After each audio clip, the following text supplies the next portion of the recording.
So, are you planning a trip this summer? Well, believe it or not, a conflict happening thousands of miles away in this tiny strip of water could be the very reason your plans get completely grounded.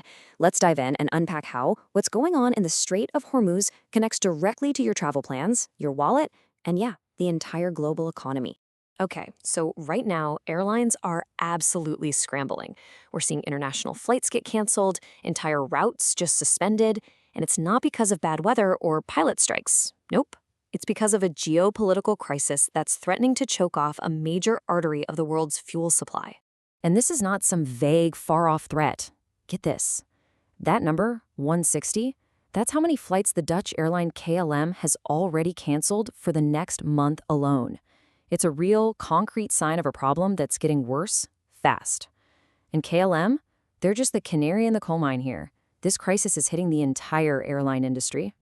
This quote you're looking at, wow, it's really telling because it just cuts through all the political noise. This isn't media hype. This is a direct, stark warning from officials who are looking at the supply chain and seeing a potential catastrophe on the horizon. And for Europe, the situation is looking especially dire. So let's take a closer look at how this is all playing out on airport tarmacs around the world. The heart of the issue is the sky-high price of jet fuel. It's forcing airlines to make some really tough calls that, you guessed it, directly affect passengers like you and me. Just think about these facts for a second. Europe gets a staggering 75% of its jet fuel from the Middle East. At this rate, they could actually run out in just 6 weeks. Because of this, major airlines like Lufthansa are literally grounding dozens of their planes.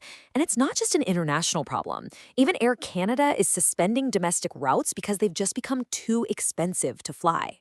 Okay, so to really get why this is happening, we have to go right to the source. We're talking about a 21-mile-wide channel of water that separates Iran from the Arabian Peninsula. This is the Strait of Hormuz. Just look at these numbers.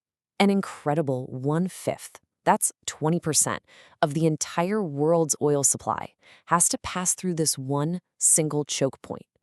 So when it gets blocked, the ripple effects are felt instantly, everywhere. From the gas pump to, you guessed it, the airport terminal. Now, you might have heard some good news. Iran announced the strait is open again after a ceasefire. But it's just not that simple.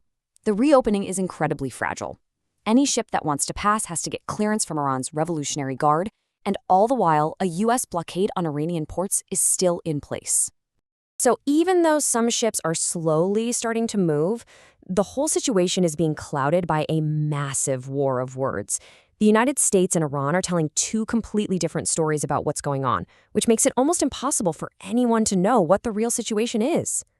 I mean, just look at this contrast. It's wild. The U.S. president is saying a peace deal is close, that most of the points are already worked out. But at the same time, Iran's foreign ministry says the biggest U.S. demand, that Iran give up its enriched uranium, has never even been discussed. They say it's a total non-starter. From the American side, you're hearing this narrative of confidence. You know that success is right around the corner. The president has been broadcasting all this optimism, telling everyone that a deal is about to be struck and that we'll all be very happy with how it turns out. Tehran's response, though? It's fiery, to say the least. Iran's parliamentary speaker went so far as to accuse the U.S. president of making 7 false claims in a single hour. The foreign ministry is just dismissing all the American statements as excessive talk and creating noise. It's a complete and total disconnect. All this diplomatic chaos makes the physical act of reopening the street incredibly delicate. Even with a temporary truce, trying to get global commerce moving again through this waterway is, well, it's a logistical and dangerous nightmare. Just try to picture this for a moment. For weeks, about 1,000 vessels have been stuck in the Persian Gulf.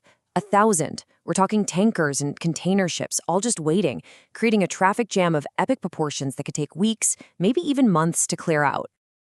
And for the ships that are trying to get out, the journey is just perilous. First, they need to get that special permission from the Revolutionary Guard. Second, there are warnings about sea mines that might still be in the water. And third, they have to get in line behind that enormous queue. The result? Traffic is just trickling through.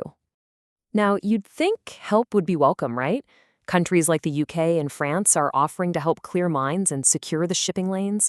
But Iran is deeply skeptical.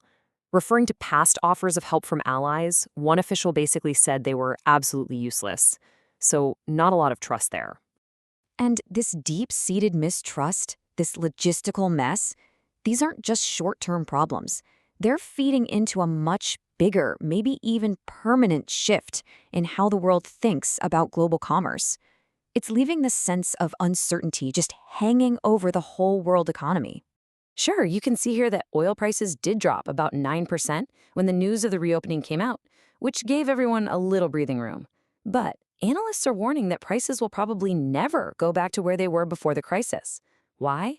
Because the market has now baked in what they call a permanent geopolitical risk premium. In simple terms, it means we're all going to pay a little more for fuel from now on, just because the threat of another shutdown is always there. This quote from an analyst just perfectly captures the new reality we're in. Iran has shown the world it has a very powerful weapon, the ability to shut down this critical waterway whenever it wants.